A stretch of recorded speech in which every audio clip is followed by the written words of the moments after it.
Hello, everyone. Jeff Duncan, Luke Johnson here at Paul Brown Stadium. About an hour after the Saints have wiped the field with the Cincinnati Bengals, 51-14. This one I didn't expect to be this lopsided. I don't think you did either. Nope. Really a remarkable performance by the Saints. You know, they search all the time for a perfect game, and that was about as close as you can get to a perfect game. They scored on their first 9 possessions, and really afterward, Sean Payton didn't have a whole lot to say because there wasn't a whole lot to say after that performance. No, well, the funny thing is, you asked him about the perfect game bit, and he's like, "Oh, well, we had some coverages I didn't like." Or it's like, come on, man. Searching for something now. Scored touchdowns on each of the first 5 possessions.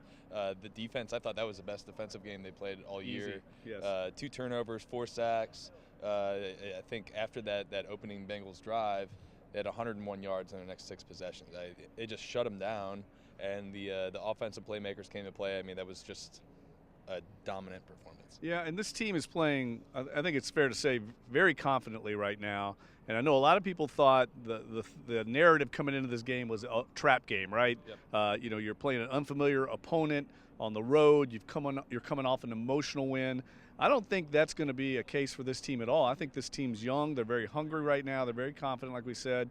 And they're almost trap-proof because they've got such great line play, which is where football games are won. And we know Drew Brees is never going to let his team drop off in any way, and he had another great performance again today. Well, shoot, they have really great players at every position, it feels like.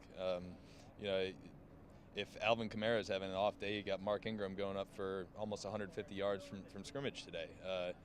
If Mike Thomas is having an off day, you can throw the ball to Kamara.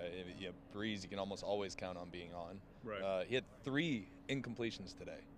Guy's unreal. I think and you bring up the offensive and defensive lines.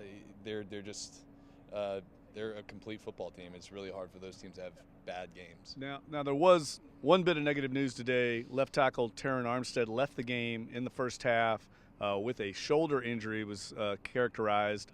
We don't know how serious it is, but that is not good news because he's one of their best players on the entire roster. But Jermon Bushrod, the veteran, came in, subbed in, played left tackle. They didn't really miss a beat, but that's something that they're going to have to consider as a concern going forward. Absolutely. Terron Armstead, I think, is the best left tackle in football. You don't just easily replace that. A guy hasn't given up a sack all season, so they have to be hoping for really good news on that.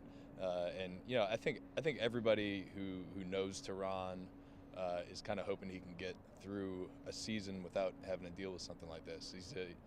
In addition to being a great player, he's like a good dude. You just want to see him play 16 games.